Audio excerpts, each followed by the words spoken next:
In this session of Weaving Basics, we will learn about weaving on a drawloom.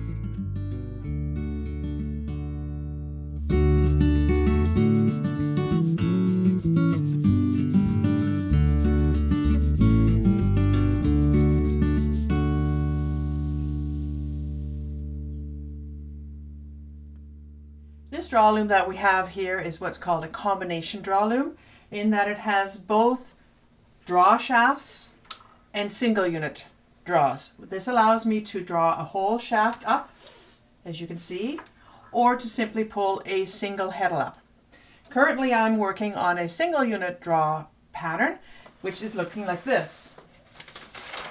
So this is my original pattern here, and you can see that it's starting to show up actually in the weaving. There's the wording there, wording coming up the side there, and my maple leaves are starting to show up. It's very difficult for me to read this kind of a pattern because the squares are too small. So what I've done is I've enlarged my pattern into a different section that I actually pull my draw cords from. It looks like this.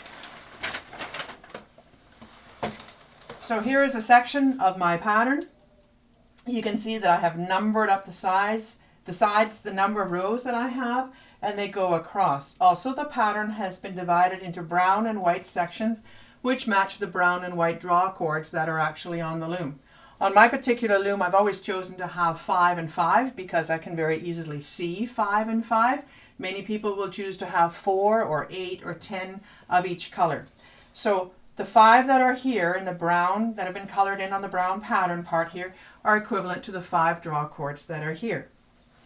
So I'm going to line my ruler up, and it's nice to have a see-through ruler so you can actually see what you have just done, because that's obviously what is still coded up here and what you are going to do. So I've got 4 brown here from the previous row, and those are those 4 brown that are there. There's that 5th brown that's not been used, and it now tells me that my next row I need only the 3 middle brown, so I'm going to use 2, 3, and 4 for that one. And then in the white row, which was 1, 4, and 5, I now need only number 5. I'm going to go up and I'm going to just use number 5 in there.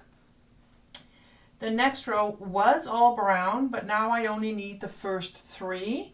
I'm going to go up here and use just the first 3 for that one.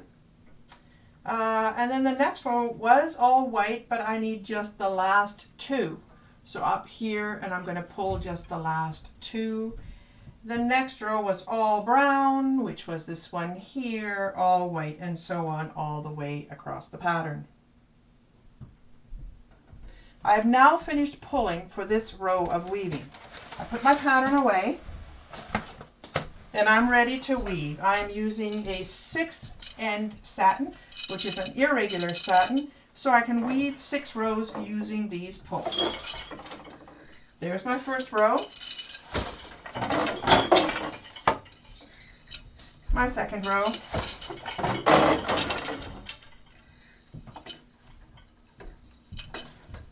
Third row. Fourth row. Fifth row. And 6th row.